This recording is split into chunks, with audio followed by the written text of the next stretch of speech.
ইসরায়েলের অবস্থা ধীরে ধীরে ফিলিস্তিনের মতোই হচ্ছে। প্রতিদিন ইরানের মিসাইলে ধ্বংস হচ্ছে ইহুদি দেশটি। এসবের মাঝে এবার ইসরায়েলের সবচেয়ে ভয়াবহ ক্ষেপণাস্ত্র হামলা চালিয়েছে ইরান। তুরস্ক ভিত্তিক গণমাধ্যম আনাদুলো এজেন্সি ইসরায়েলের গণমাধ্যমের বরাত দিয়ে এক প্রতিবেদনে বলে, বুধবার ইরান প্রায় 10টি ব্যালিস্টিক ক্ষেপণাস্ত্র নিক্ষেপ করে। এগুলোর লক্ষ্য ছিল ইসরায়েলের কেন্দ্রীয় অঞ্চল। ক্ষেপণাস্ত্র শনাক্ত হওয়ার পর তেল আবিব, শেফেলা ও আশেপাশের এলাকায় সতর্কতামূলক সাইরেন বেজে ওঠে।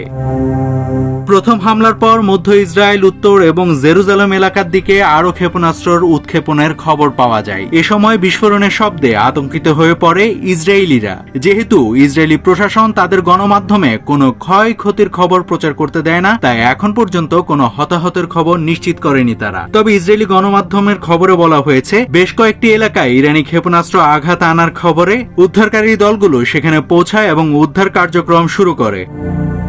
হামলায় ব্যবহৃত ক্ষেপণাস্ত্রের মধ্যে একটি ব্যালিস্টিক ওয়ারহেডও ছিল, যা অঞ্চল জুড়ে ছোট ছোট বোমা ছড়িয়ে দেয়। এদিকে ইসরায়েলি সামরিক বাহিনী জানিয়েছে তাদের বিমান বাহিনী তেহরানে অবস্থিত কয়েক ডজন ইরানি অবকাঠামোতে হামলা চালিয়েছে। তাই ইরানের বিপক্ষে যুক্তরাষ্ট্র ও ইসরায়েলের যুদ্ধ ঠিক কোন দিকে যাচ্ছে তা এখনই বোঝা মুশকিল।